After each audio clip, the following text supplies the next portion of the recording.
जय श्री कृष्णा। कल्याण ज्योतिष में आप सभी का स्वागत है।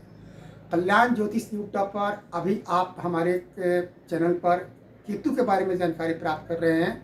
आपने केतु के बारे में बहुत कुछ जाना कि केतु हमारे 9 ग्रहों में कितने महत्व रखते हैं। मनुष्य के जीवन में केतु ग्रह जो है बड़े महत्वपूर्ण रखते हैं।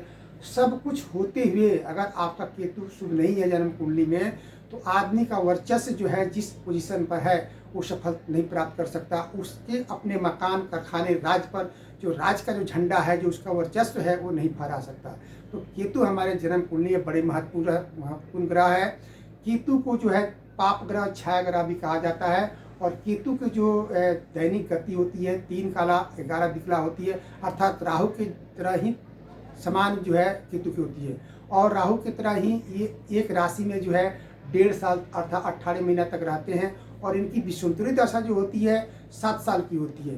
तो केतु की महादशा में अगर आपकी जन्म कुंडली में केतु शुभ नहीं है, तो महादशा लगा हो, अंतरदशा लगा हो, सूक्ष्म प्राण दशा, कोई भी दशा चल रही हो, तो केतु की महादशा में जो है इस केतु की समय के जो है मनुष्य की जो है जीवन जो है उथल पुथल रहता है। समस्याएं होती है।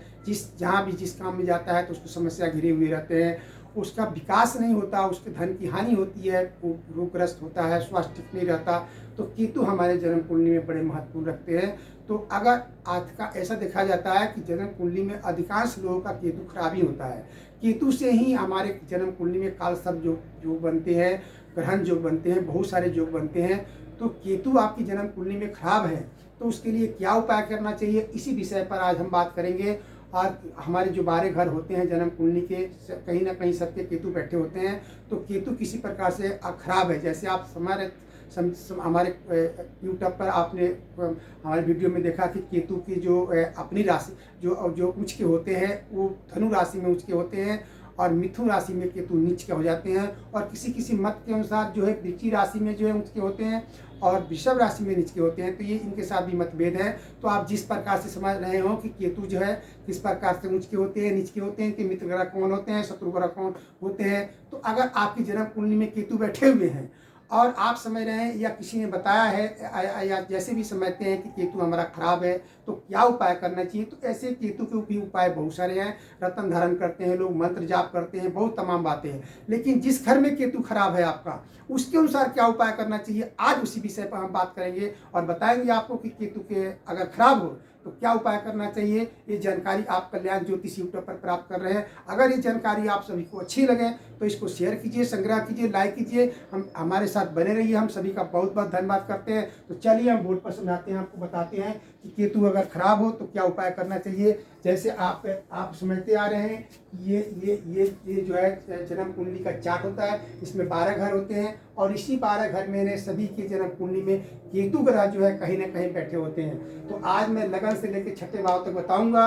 कि इसमें कहीं भी अगर केतु बैठे हुए हैं, वो नीच के हैं, खराब है या शुभ है। जैसे आप हमारे पिछले वीडियो में देखा कि केतु कौन कौन जगह पर खराब होते हैं, कौन सा स्थान में अच्छे होते हैं, क्या फल देते हैं। तो जैसे आपके लगन में अगर केतु बैठे हुए हैं, किसी प्रकार से खराब है और किसी ने बताया, तो क्या उपाय करना चाहिए।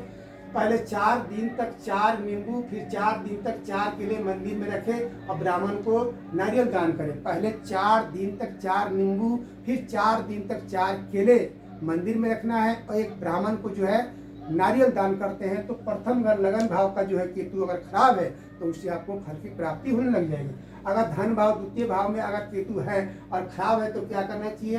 ब्राह्मण को लोहे का रुपये दान करें, माथे पर 43 दिन तक तिलक केसर का ब्राह्मण को जो है अगर दूसरे धन भाव में खराब है तो लोहे का रुपया, जो हमारे सिक्के होते हैं, हमारे जो भारतीय रिजर्व बैंक के जो सिक्के हम लोग खरीदारी करते हैं, उस सिक्के को जो है उस 1 रुपये को है दान करना है। और माथे पर तिलक लगाना है 43 दिन तक। और किस दिन से शुरू करना है, किस दिन दान करना है, इसके लिए केतु का और राहु का जो है शनि की तरह ही इनके दिन भी होते हैं, शनिवार को दिन करते हैं। और केतु के लिए बहुत सारे कुछ लोग बताते हैं कि मंगलवार, ऐसे शास्त्र में है कि मंगलवार को करना चाहिए। तो शनिवार और मंगलवार को दोनों दिन कर सकते हैं। अगर तीसरे घर में अगर केतु खराब है तो क्या करना चाहिए। चावल गुड़ मंदिर में दान करें और हल्दी चने की दाल नदी में प्रवाहित करें। चावल और गुड़ जो है मंदिर में दान करें और हल्दी एवं चने की दाल जो है शनिवार दिन या मंगलवार को दिन नदी में प्रवाहित करते हैं। तो तीसरे घर में जो है अगर केतु है खराब है तो उससे आपको लाभ मिलेंगे। चतुर्थ घर में खराब है तो क्या करना चाहिए, 4 पीले नींबू नदी में प्रवाहित करें, तांबे का पात्र गुड़ गेहूं अपने पुरोहित को दान करें। 4 पीले नींबू जो है नदी में प्रवाहित करना है, अपने पुरोहित जो है पूजा करने वाले जो पंडित ब्राह्मण होते हैं उनको जो है गुड़ गेहूं को तांबे का पात्र, गुड़ गेहूं और तांबे का पात्र दान करें। तो चौथे घर से जो आपका केतु खराब है तो उससे अच्छे फल प्राप्त हो जाएंगे।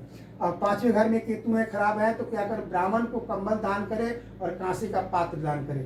ब्राह्मण को कंबल दान करना है, कांसे का पात्र दान करना है, चावल देसी खांड सौंफ दूध नदी में प्रवाहित करना है। इस प्रकार से करते हैं तो 5वें घर का जो केतु खराब है तो उससे आपको शुभ फल मिले। 6ठे घर में खराब है तो क्या ब्राह्मण को बिस्तर दान करे और काला कुत्ता पाले। अगर 6ठे घर में किसी प्रकार से केतु है और खराब है, आपके नीच के हैं या किसी प्रकार से खराब है तो ब्राह्मण को जो है बिस्तर दान करना है और काला कुत्ता पाला। अगर काला कुत्ता नहीं पाल सकते हैं तो किसी काले कुत्ते को सेवा करें, उसको खाना खिलाएं, रोटी दें। तो इस तरह से 6ठे घर का जो है अगर केतु खराब है तो आपको शुभ फल प्राप्त होने लग जाएंगे। तो ये हमारे कल्याण ज्योतिष यूट्यूब पर ये जानकारी प्राप्त कर रहे हैं। अगर ये जानकारी अच्छी लगे तो इसको शेयर कीजिए, लाइक कीजिए। सभी का बहुत बहुत धन्यवाद। जय श्री कृष्णा, राधे राधे।